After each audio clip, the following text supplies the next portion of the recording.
చలమయ్య అనే ఇద్దరు స్నేహితులున్నారు. రాఘవయ్యకి భార్య ప్రమీల, చలమయ్య భార్య సుశీల. ఏ పని ఒప్పుకున్నా రాఘవయ్య చలమయ్య ఇద్దరూ కలిసి చేసుకుని కూలి పంచుకునేవారు. ఒకరోజు చలమయ్య రాఘవయ్య పనికి బయలుదేరారు. దారిగుండా నడుస్తూ వెళ్తున్నారు. అప్పుడు దారిలో వాళ్లకి తమ చిన్ననాటి స్నేహితుడు మోహన్ రావు కలుస్తాడు. ఒరే రాఘవయ్య, చలమయ్య, ఎలా ఉన్నారా? మేం బాగున్నాం, నువ్వెట్టా ఉన్నావు? నాకే బ్రహ్మాండంగా ఉన్నాను. నన్ను చూస్తుంటే తెలియట్లేదు. ఈ మధ్య విన్నాను నీ గురించి. పట్నం వెళ్ళి బాగా సంపాదించవంటగా. అవునరా, బోలెడంత ఆస్తి సంపాదించాను. జీవితాంతం కూర్చొని తిన్నా తరగదనుకో. సుఖంగా బతుకుతున్నాను. ఆహా, అదృష్టం అంటే నీదేరా. మీరు మాత్రం ఇంకా ఇలాగే ఉండిపోయారేంట్రా? మాకు మాత్రం ఏం లేరా, సంతోషంగానే ఉన్నాం. సరే, మాకు పానికి ఆలస్యం అవుతుంది, వెళ్తాం అని ఇద్దరూ వెళ్ళిపోయారు. పొలంలో ఒకరు గడ్డపార వేస్తుంటే మరొకరు చలగపారతో మట్టి తీస్తున్నారు. రాఘవయ్య భార్య ప్రమీల, చలమయ్య భార్య సుశీల కూరగాయలు తీసుకోవడం కోసం వీధిలో ఉన్న కూరగాయల బండి దగ్గరికి వచ్చారు. అప్పుడు పక్కింటి రాజేశ్వరి కూడా కూరగాయలు తీసుకోవడానికి వచ్చింది. రాజేశ్వరి ఖరీదైన చీర కట్టుకొనుంది. ఆ చీరనే కళ్ళు పెద్దవి చేసి యగాదిగా చూస్తూ తర్వాత తను కట్టుకున్న ముతక చీరను చూసుకుని విచారంగా మొహం పెట్టింది ప్రమీల. చూసావా, ఆవిడ ఒంటి మీద ఎంత ఖరీదైన సీరుందో. ఆ సీర చూస్తుంటే నా మనసు లాగేసిందనుకో. అట్టంటి సీర కట్టుకుంటే వచ్చే సంతోషమే ఏరు. ఏ చీరైనా ఒళ్ళు దాచుకోవడానికేగా. అట్టంటప్పుడు ఏ చీర కట్టుకుంటే అంటట. సంతోషానికి ఈ చీరకి సంబంధమే ఉంది. నీకు తెలియట్లేదు, ఒంటి మీద ఉండే ఖరీదైన సీరలు నగలే గదా సంతోషాన్నిచ్చేది. అది తప్పు. దానికి సంతోషానికి సంబంధమే లేదు. నువ్విట్టా ఆలోచిస్తే ముందు ముందు రోజుల్లో బతకడం చాలా కష్టమైపోద్ది. రోజులు ఒకప్పటిలా లేవు, రోజు రోజుకి మారిపోతున్నాయి. ఎందుకు బతకలేం? చాన్నాళ్ళుగా మనం బాగానే సంతోషంగా బతుకుతున్నాంగా ఇట్టాగే. హా, ఇది ఓ బతుకేనా? ఇందులో సంతోషం ఎక్కడుందని? ఈ బతుకు కూడా దొరకనోళ్ళు చాలా మంది ఉన్నారుగా మన చుట్టూ. నీకెంత చెప్పినా అర్థం కాదులే అని మొహం తిప్పుకొని వెళ్ళిపోయింది ప్రమీల. పొలంలో అన్నం తింటూ ఆలోచిస్తున్నాడు రాఘవయ్య. ఏంటోరా చలమయ్య, మన బతుకులిట్టా ఉండిపోయాయి. ఇప్పుడు మన బతుక్కొచ్చిన బాధేంట్రా? ఏటంటావేంట్రా? రోజంతా కష్టపడినా వచ్చే ఆ కాస్తో కూస్తో సంపాదన ఇంటి పోడు ఎళ్ళగొట్టుకోవడానికి సరిపోతుంది. ఇక సరదాలకి, షికారులకి, సంతోషాలకి రూపాయి ఉండట్లేదు. అట్ట అంటే మనకంటే దారుణంగా బతికేటోళ్ళు చాలా మంది ఉన్నారులే. ఓ పూట తిని 2 పూటల పస్తు పడుకునేటోళ్ళు మనూళ్ళో ఎన్నో కుటుంబాలున్నాయి. వాళ్ళతో పోలిస్తే మన బతుకు చాలా బాగుంది. ఇది ఓ బాగేనా అని పెదవి విరిచాడు. కట్టపడి పని చేసుకుంటున్నాం, ఆరోగ్యంగా ఉన్నాం, పస్తు పడుకునే పని లేకుండా 3 పూటల హాయిగా తింటూ భార్య పిల్లలతో సంతోషంగా ఉన్నాం కదరా. అది సరిపోతుందనుకుంటున్నావా ఏంట్రా బతకడానికి? ఆ సాధారణ బతుకు కూడా ఓ బతుకేనా? మరింకేం కావాలేటి? సంతోషకరమైన బతుకంటే ఎట్టా ఉండాలి నీ దృష్టిలో? పూట పనికి పోకపోతే 2వ పూట కూటికి ఇబ్బంది పడాల్సిన బతుకులు మనయి. అటగాకుండా ఓ సంవత్సరం పనికి పోకున్నా కూర్చొని తినేంత డబ్బుండాలా, కోరికలు తీర్చుకునేంత డబ్బుండాలా, కార్లు, బంగులాలు, నౌకర్లు అందరూ ఉండాలా. అది సంతోషకరమైన జీవితం అంటే. దాన్ని సంతోషకరమైన జీవితం అనర్రా, సుఖమైన జీవితం అంటారు. రెండిటికి తేడా ఏంటో? శానా తేడానే ఉందిలే. సంతోషం, సుఖం రెండు ఏరు ఏరు. అయి కలిసి ఉండటం శానా అరుదు. సుఖం సంతోషాన్ని ఇస్తదనుకోవడం పొరపాటే. మనిషికి సుఖం కంటే సంతోషమే చాలా ముఖ్యం. సుఖం లేకున్నా సంతోషం ఉంటే బతకొచ్చు గాని, సంతోషం లేకుండా జీవితంలో సుఖం మాత్రమే ఉంటే బతకలేన్రా. నువ్వు పొరపాటుగా ఆలోచిస్తున్నావు సెలమయ్యా. సుఖం లేని సంతోషం ఎందుకు పనికిరాదు. అసలు ఒక మాటలో చెప్పాలంటే సుఖమే సంతోషాన్ని ఇస్తుంది. సరే రేరా, ఎవరిష్టం ఆళ్ళది, ఎవడి అభిప్రాయం ఆడిది. నువ్విట్టా ఆలోచిస్తే ఈ జీవితం ఇటాగే ఉండిపోద్ది. మనం అందుకే మన జీవితాల్ని మార్చుకోవాలి. నాకు ఈ జీవితంలోనే చాలా సంతోషం ఉంది. నాకిది చాలరా. అని మౌనంగా ఉన్నాడు. రాఘవయ్య కూడా ఎడమొహం పెడమొహంగా ఉన్నాడు. అలా భేదాభిప్రాయాలతో అప్పటి వరకు కలిసున్న వాళ్ళు విడిపోయారు. చలమయ్య అతని భార్యతో ఎప్పటిలాగే పొలంలో కూలి పనులు చేసుకుంటూ సంతోషంగా ఉంటాడు. రాఘవయ్య అతని భార్య మాత్రం కూలిపని వదిలేసి చీరల వ్యాపారం మొదలెట్టారు. పట్నం నుండి మారుబేరానికి చీరలు తెచ్చి ఊరూరా తిరుగుతూ అమ్ముతూ డబ్బు సంపాదిస్తుంటాడు రాఘవయ్య. చేతి నిండా డబ్బొస్తుంది. ప్రమీల ఆ డబ్బు చూసి, ఇంత డబ్బు మన జీవితంలో ఇంతవరకు ఎప్పుడూ చూడలేదు కదయ్యా, ఇది సరిపోదు, ఇంకా సంపాదించాలా. దానికి ఓ మార్గముందే.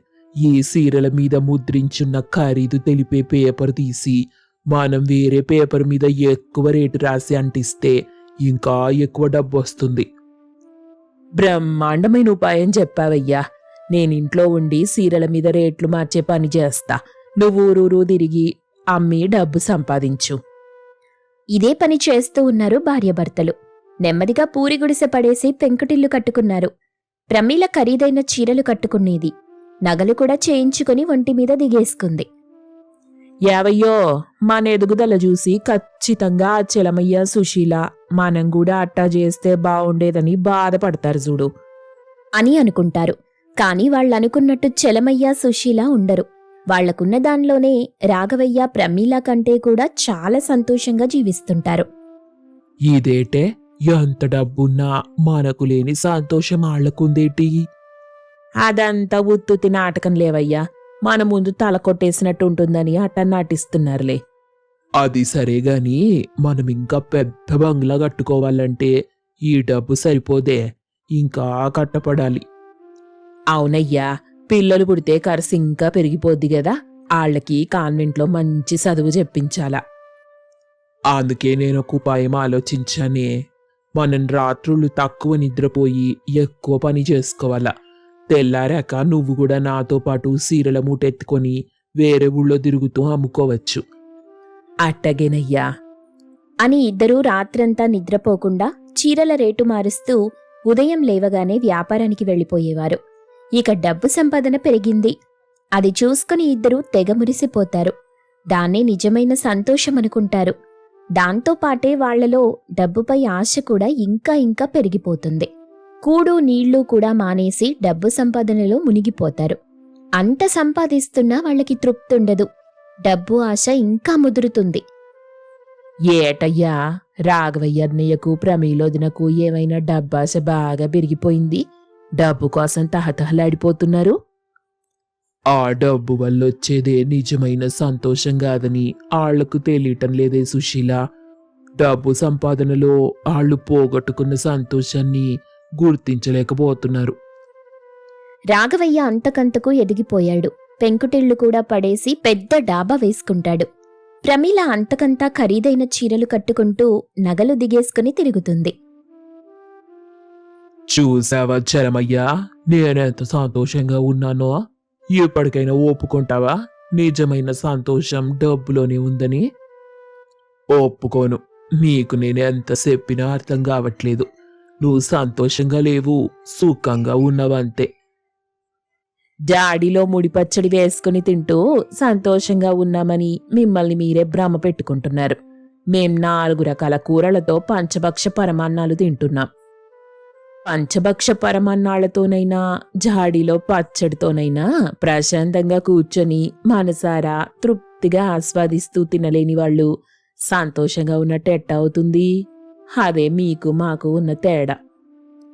నువ్వు కట్టుకున్న పెద్ద డాబాలోనైనా నాకున్న ఈ పూరి గుడిసెలోనైనా తల దాసుకునేది ఒకేలాగే. నా పూరి గుడిసెలోనైనా నేను కంటి నిండా నిద్రపోతున్నా. కాని పెద్ద డాబాలో కూడా నీకా నిద్రే కరువైంది. రేయింబవళ్ళు డబ్బు డబ్బు అంటూ కాలవరిస్తున్నావు. వాళ్ల మాటల్ని పెడచెవిన పెడుతూ ఇంట్లోకి వెళ్ళిపోతారు రాఘవయ్య ప్రమీల. కొన్ని సంవత్సరాలలా గడిచాయి. చలమయ్య సుశీల కూలి పనులకి వెళ్తూ ఉన్నదాంట్లోనే సంతోషంగా జీవనం కొనసాగిస్తున్నారు. వాళ్లకొక పాప బాబు కూడా పుట్టారు. రాఘవయ్య పెద్ద ధనవంతుడైపోతాడు. కాని డబ్బు పిచ్చిలో పడి వేళకి సరిగా తినకపోవడంతో, సరిగా నిద్ర లేకపోవడంతో అనారోగ్యం వస్తుంది. ప్రమీల కూడా ఊబకాయం వ్యాధితో లావుగా అయిపోతుంది. దాంతో అన్నీ ఉన్నా అల్లుడి నోట్లో శని అన్నట్టు బోలెడంత డబ్బున్నా సరే కడుపు నిండుగా తృప్తిగా తినలేని పరిస్థితి వస్తుంది. ఏటయ్యా ఇది? కనీసం పిల్ల జల్లా కూడా పుట్టకముందే మనకి ఇలాంటి కర్మ పట్టింది. ఏం లేని ఆ సుశీల చలమయ్య పిల్ల జల్లతో సంతోషంగా బతుకుతుంటే బోలెడంత ఆస్తుండి కూడా మన జీవితాల్లో సంతోషం లేకుండా పోయింది. ఆ చలమయ్య చెప్పింది నాకిప్పుడు అర్థమవుతుంది ప్రమీల. డబ్బులో సంతోషం లేదు. అవునయ్యా, ఈ డబ్బు మనకు సుఖాన్నిస్తుంది గాని సంతోషాన్నివ్వట్లేదు అని ఇద్దరూ చలమయ్య సుశీల దగ్గరికి వెళ్లారు. చలమయ్యా, నువ్వు చెప్పింది నిజమే. నా పొరపాటు తెలుసుకున్నాను. ఇక నుండి మేం కూడా సంతోషంగా బతకాలనుకుంటున్నాం తప్ప సంపాదనతో సుఖంగా కాదు అని ఆ రోజు నుండి వాళ్లు కూడా డబ్బు ఆశ వదిలేసుకుని మనస్ఫూర్తిగా సంతోషంగా జీవించటం మొదలెట్టారు. ఆ జీవన విధానం వల్ల ఎన్ని మందులు వాడినా తగ్గని రాఘవయ్య రోగం ఆశ్చర్యంగా కొద్ది రోజులకే మటుమాయమైపోతుంది. ప్రమీలకి కూడా ఊబకాయం వ్యాధి తగ్గిపోయి మామూలు స్థితికొస్తుంది. వాళ్లకి పిల్లలు పుడతారు. దాంతో వాళ్ళు చాలా సంతోషంగా ఉంటారు. తెలివైన పేద కుటుంబం. ఒక పల్లెటూరిలో ఒక పేద కుటుంబం ఉండేది. ఆ ఇంటి యజమాని ఏడుకొండలు, అతనికి భార్య ధనమ్మ, కూతురు పుష్పవతి, కొడుకు రమేష్ ఉన్నారు. ఏడుకొండలు ఆ ఊళ్ళోనే వడ్ల బస్తాలు, బియ్యం, కూరగాయల మూటలు మోసే హమాలి పని చేసేవాడు. ధనమ్మ వ్యవసాయ కూలీగా పొలంలో పనులకెళ్తూ ఉండేది. పిల్లలిద్దరూ ప్రభుత్వ పాఠశాలలో చదువుకుంటూ ఉంటారు. వాళ్లది పేద కుటుంబమే అయినా తెలివితేటలు మాత్రం మెండుగా ఉన్నాయి. ఉదయం నిద్రలేవగానే ఏడుకొండలు ఎప్పటిలాగే పని వెతుక్కోవడం కోసం వెళ్ళిపోతాడు. ఏట్రా ఏడుకొండలు, పొద్దు పొద్దున్నే ఇట్టా వచ్చావు? వడ్ల బస్తాలు మోసే పానీయమైన దొరుకుద్దేమోనని వచ్చానయ్యా. ఇంతకు ముందే మీ వాళ్ళొచ్చి పనిలో చేరారా? ఉన్న పని వాళ్ళకే సరిపోతుంది. ఈసారున్నప్పుడు చెప్తానులే నీకు.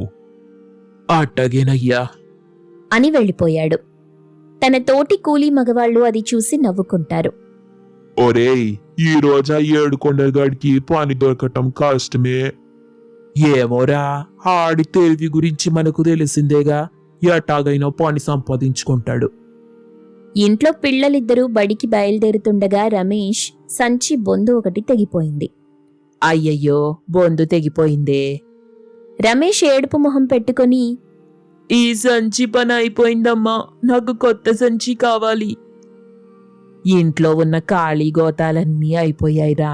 నాన్న పని నుండి వచ్చేటప్పుడు ఖాళీ బియ్యం గోతం తీసుకొస్తానని చెప్పారు. తెచ్చాక సంచి కొడతానులే. రమేష్ అలకమొహం పెట్టి, నాకా గోతం సంచి వద్దు. నా తోటి పిల్లలంతా నన్ను చూసి ఎగతాళి చేస్తున్నారు. నాకు కొట్లో కొనే సంచే కావాలి. అమ్మో, అది చాలా ఖరీదవుతుందిరా తమ్ముడు. మా అయ్య గదు, నా బంగారం గదు, నా మాట వినయ్యా. డబ్బున్నప్పుడు కొని పెడతానులే అని బ్రతిమాలుతుంది కొడుకుని ధనమ్మ. తమ్ముడు, సంచి కాదురా ముఖ్యం, చదువే ముఖ్యం నువ్వు మాట్లాడకు అని కోపంగా కసురుకుంటాడు. ఒరేయ్, మన పక్కింటి వాళ్లైతే వాళ్ల పిల్లల్ని బడికి పంపించకుండా పనికి తీసుకెళ్తుంటే మన అమ్మ నాన్న మన జీవితాలు బాగుండాలని మనల్ని బడికి పంపిస్తున్నారు. వాళ్లు పస్తులుంటూ మనకి 3 పూటలా కడుపు నింపుతుంటే నువ్వు అర్థం చేసుకోకుండా మన స్థాయికి మించిన కోరికలు కోరితే వాళ్ళెలా తీరుస్తారా? నా బంగారు తల్లి, తల్లిదండ్రి కష్టాన్ని ఎంత బాగా అర్థం చేసుకున్నావే అని మురిసిపోతుంది ధనమ్మ. నన్ను క్షమించమ్మా, ఇంకెప్పుడు నిన్ను బాధ పెట్టను అని గోతం సంచిని కట్టుకుని భుజాన తగిలించుకొని అక్కతో పాటు స్కూల్కి బయలుదేరి వెళ్ళిపోయాడు. పేదరికం పిల్లల చిన్న చిన్న కోరికలకు అడ్డం కాకూడదు.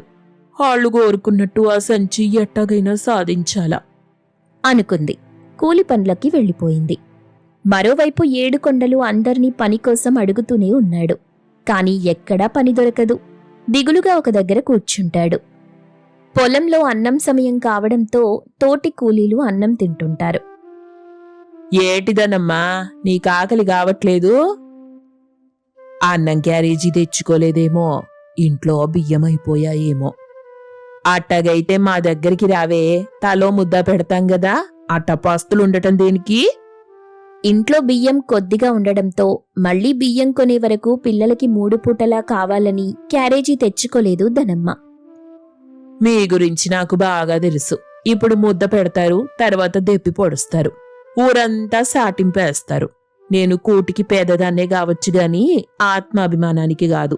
పోనీ మీ దగ్గర తినకపోయినా ఇంట్లో బియ్యం లేవని చెప్పినా చావే మీతో. నలుగురిలో పట్టుకొని మా ఇంటాయన్నడిగి సులకన చేసి మాట్లాడతారు అని మనసులో అనుకుంది. ఏటే రమ్మని పిలుస్తుంటే ఉలుకు పలుకు లేకుండా అట్టాగే నిలబడ్డావు? కావాలనే క్యారేజీ తెచ్చుకోలేదు. ఈరోజు ఒక్క పొద్దున్నానులే, మీరు తినండి. తోటి కూలీలు అన్నం తింటూ గుసగుసలాడుకుంటున్నారు. ఈ దానమ్మ అబద్ధం చెప్తుందే, మన దగ్గర సులకన కాకూడదని. సానా తెలివైంది. ఎన్ని ఇబ్బందులొచ్చినా ఇంటి గుట్ట అస్సలు బయటికి రానియ్యదు. గుట్టుగా సంసారం చేసుకునే ఇల్లాలు. నేను కాపురానికి వచ్చినప్పటి నుండి చూస్తున్నాగా, ఇంట్లో ఏదైనా తక్కువైతే చాలు ఊళ్ళో సానా మంది మొగుడు పెళ్ళాలు రోడ్డెక్కి గొడవ పడుతుంటారు. కాని దానమ్మ గొడవ పడటం మాత్రం నేను ఇప్పటిదాకా చూడనే లేదు. అవునే, ఎట్లాంటి సమస్య వచ్చినా తెలివిగా దాటేస్తుంది తప్ప ఎవ్వరిని దేహి అని అడుక్కోదనుకో. ఒకరి మోహాన కొట్టినట్టు బతుకుతుంది. అందుకే మనందరికంటే దానికే ఊళ్ళో గౌరవం ఎక్కువ. నోరు ముయ్యండే, దాన్ని ఓ పొగిడేస్తున్నారేంటి? నాకివతల ఒళ్ళు బాండిపోతుంటేను. మాకు మాత్రం దాని మీద ప్రేమ అనుకున్నావా ఏంటి? ఈర్ష్యతోనే ఇట్ట మాట్లాడుతున్నాం. ఏదో ఓ రోజు మనల్ని దేహి అని సాయం అడక్కపోతుందా? అప్పుడు చెప్తాను అని అనుకుంటారు. ఏడుకొండలు ఎక్కడా పని దొరక్కపోవడంతో ఒక చెట్టు దగ్గర నిలబడి ఆలోచిస్తాడు. తనలో తాను, ఇది చలికాలం, చలిమంట వేసుకొని చలిగాచుకోవడానికి అందరికీ కట్టెలు కావాలి గదా. ఆ పని నేనెందుకు చెయ్యకూడదు అని గబగబా అడవికెళ్ళి కట్టెలు కొట్టి తెచ్చి ఊళ్ళో తిరిగి అమ్ముతున్నాడు. అది ఇంటిపక్క తోటి వాళ్లలో ఒకడు చూశాడు. గబగబా మిల్లు దగ్గరికొచ్చి మిగతా వాళ్ళందరికీ చెప్పాడు. నేను చెప్పాను గదరా, ఆడి తెలివే ఏరని. ఎక్కడ పని దొరక్కుంటే ఆడే పని కల్పించుకుంటాడు. ఒరేయ్, ఆ 7 కొండలు గాని ఈ రోజు మనకంటే ఎక్కువ డబ్బు ఇంటికి పట్టుకెళ్ళాడంటే మన పెళ్ళాల దగ్గర మనం తలెత్తుకోలేం రోయ్. భయపడకండిరా, ఆడు పని సంపాదించి డబ్బు తీసుకునొచ్చినా ఆ డబ్బాడి దగ్గర ఎట్టా కొట్టెయ్యాలో నాకు బాగా తెలుసు. చీకటి పడే వరకు కట్టెలమ్మి ఆ డబ్బు తీసుకుని సంతోషంగా బియ్యం తీసుకోవడానికి మిల్లుకి వెళ్తుండగా అతని వెనకాలే వచ్చి మొఖానికి ముసుగు వేసి డబ్బు దొంగిలించుకుని వెళ్లిపోతారు తోటివాళ్లు. పిల్లలకి పొద్దున ఉన్న కాస్త చద్దన్నం పెట్టింది ధనమ్మ. వాళ్లు తినేసి పెందలకడనే పడుకుండిపోతారు. ధనమ్మ భర్త కోసం వాకిట్లో కూర్చుని ఎదురుచూస్తుంది. కొద్దిసేపటికింటికొస్తాడు ఏడుకొండలు. భర్త మొహంలో జీవకళ లేకపోవడంతో, ఏవైందయ్యా, ఈ రోజు కూడా పని దొరకలేదా? దొరికిందే, కానీ ఎవరో కూలి డబ్బులు దొంగిలించుకుపోయారు అని జరిగిన విషయం చెప్పి బాధపడ్డాడు. అది విని ధనమ్మ కూడా చాలా బాధపడింది. తనలాగే భర్త కూడా రోజంతా పస్తున్నాడని పీక్కుపోయిన భర్త మొహం చూస్తే అర్థమవుతుంది ధనమ్మకి. బాధపడకయ్యా, అన్నిటికీ దేవుడే ఉన్నాడు. అట్టా అనుకోవడం తప్ప ఏం చెయ్యలేమే అని అరుగు మీద కూర్చున్నాడు. గబగబా పక్కింటి పార్వతి దగ్గరికి వెళ్ళింది ధనమ్మ. ఏంటి ధనమ్మ ఇట్టా వచ్చావు? పార్వతి, కాసిని బియ్యం బదిలిస్తావా? అలాగా, మరి పొద్దున పొలంలో బియ్యం లేక కాదు, కావాలని ఒక్క పొద్దున్నానన్నావుగా. అది నిజమే గాని బియ్యం గోతానికి బొక్కలు పెట్టి ఇంట్లో ఉన్న ఎలుకలు బియ్యం మొత్తం తినేశాయి. ఎలుకలు తిన్న బియ్యం వండుకొని తినటం మంచిది కాదు గాని వచ్చి అడుగుతున్నా. అట్టగా మా ఇంట్లో కూడా బియ్యం అయిపోయాయి ధనమ్మ. ఈ పూటకే కాసిన్నుంటే ఉడకేశాను. మేం కూడా రేపు తెచ్చుకోవాలి అని అబద్ధం చెప్పింది. అట్టగా, సర్లే అని వెళ్ళిపోయింది. మళ్ళీ నువ్వు దిక్కులేక నా దగ్గరికేగా రావాలి. నీ తెలివితేటల పక్కన పెట్టి తినడానికి లేదని బియ్యం అడుక్కున్నప్పుడే ఇస్తాను అని అనుకుంది పార్వతి. ధనమ్మ మిగతా ఇరుగు పొరుగు అందర్నీ కూడా అడిగింది. కాని ఎవ్వరూ ఇవ్వరు. చేసేదేం లేక ఇద్దరూ పస్తున్నారు. ఆ రాత్రంతా నిద్ర పట్టదు ధనమ్మకి. బియ్యం వచ్చే మార్గమేంటని ఆలోచిస్తుంది. రేపు పిల్లలకి ఏం వండి పెట్టాలా అని తలమునకలైపోతుంది. అలా తెల్లవార్లు ఆలోచిస్తుంది. అప్పుడు తనకి ఒక ఉపాయం తట్టింది. తన మదిలో రేగిపండ్ల చెట్లు గుర్తొస్తాయి. ఈ చలికాలం రేగిపండ్లు బాగా కాస్తాయిగా, వాటిని తెచ్చి ఊళ్ళో అమ్మితే బియ్యం వస్తాయి అనుకొని తెల్లవారగానే గబగబా అడవికెళ్ళి రేగిపండ్లు కోసుకొచ్చి ఊళ్ళో తీసుకెళ్లి డబ్బులకి, బియ్యానికి, కూరగాయలకి అమ్ముతుంది. అది చూసి పార్వతి మిగతా వాళ్ళు బిత్తరపోతారు. అమ్మో అమ్మో, దీని తెలివి తెల్లారా, మనకు కూడా రాలేదిట్టంట ఆలోచన. నేను చెప్పాను కదే, దీన్ని దెబ్బ కొట్టడం మన వల్ల కాదని. అవునవును, ఈ ధనమ్మ బతక నేర్సింది. ఎట్టాంటి సమస్య వచ్చినా పరిష్కరించుకునే తెలివితేటలు మెండుగా ఉన్నాయి దీనికి. భర్త పిల్లలు నిద్రలేచేసరికి ఘుమఘుమలాడే వంట తయారు చేసింది ధనమ్మ. పిల్లలు లొట్టలేసుకుని తింటారు. ఎట్టా చేసావే?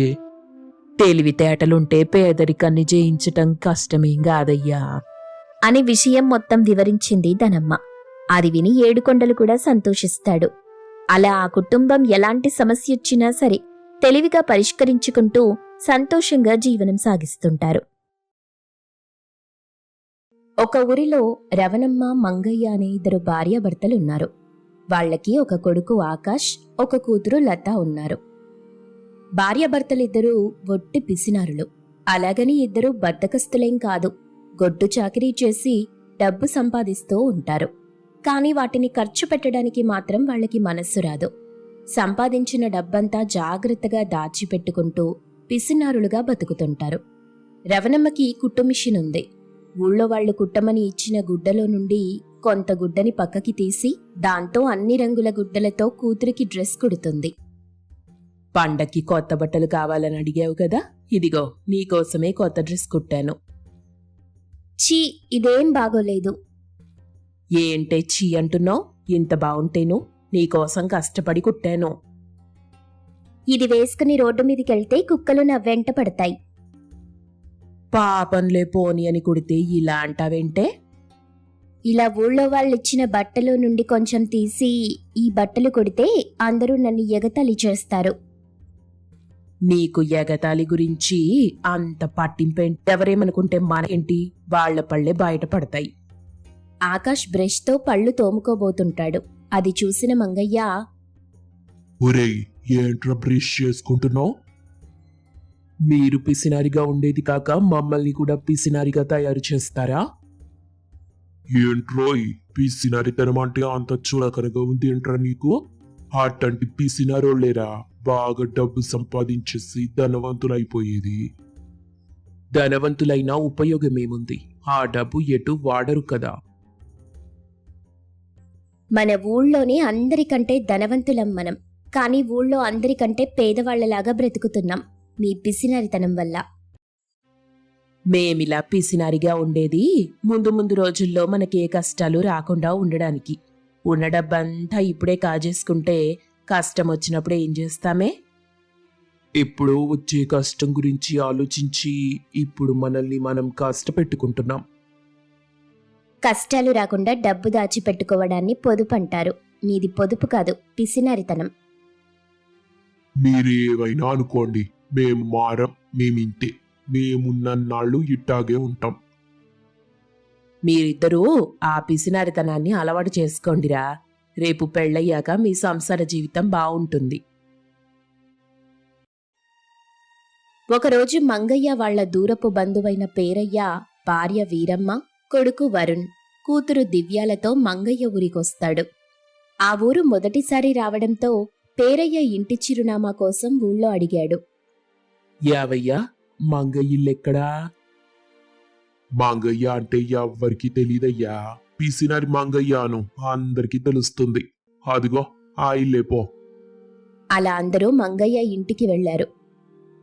ఇదేంటి వస్తున్నట్టు ఒక్క ఉత్తరం ముక్క కూడా రాయకుండా వచ్చేశారు? ఏం లేదురా తమ్ముడు, అనుకోకుండా ఈ ఊరి మీదుగా వెళ్తున్నాం. అకస్మాత్తుగా నువ్వు గుర్తొచ్చావు. మనం పెద్దోళ్లమై పెళ్లిళ్ళైపోయాక ఒక్కసారి కూడా నేను మీ ఇంటికి రాలేదు కదా. అందుకని ఎలాగైనా సరే వారం రోజులు మా పిన్న తమ్ముడి ఇంట్లో ఉండాల్సిందేనని మా అమ్మ పట్టుబట్టింది. ఆవిడ మాట కాదనలేక మేమందరం కూడా అన్ని పనులు ఆపుకొని టొచ్చేశాం. మంగయ్య రవణమ్మ అనుకోకుండా ఇంటికి చుట్టాలు రావడంతో ఖర్చు పెరిగిపోతుందని తెగ బాధపడతారు. ఇద్దరూ లోపలికెళ్ళి మాట్లాడుకుంటారు. ఏమే, ఎట్టగైనా ఇళ్ళని ఇంట్లో నుండి పంపించేయాలి. దానికి నా దగ్గర ఒక ఉపాయం ఉంది. వంటల్లో ఉప్పు లేకుండా చేస్తాను. దెబ్బకి ఆ కారం మంటకి ఓగిర్చుకుంటూ పారిపోతారు. గది బయట నుండి పేరయ్య తన కుటుంబం వాళ్ళు ఈ మాటలు వింటారు. మానమీళ్లకి మించిన పీసినారోళ్ళమని వీళ్లకు తెలీదు పాపం.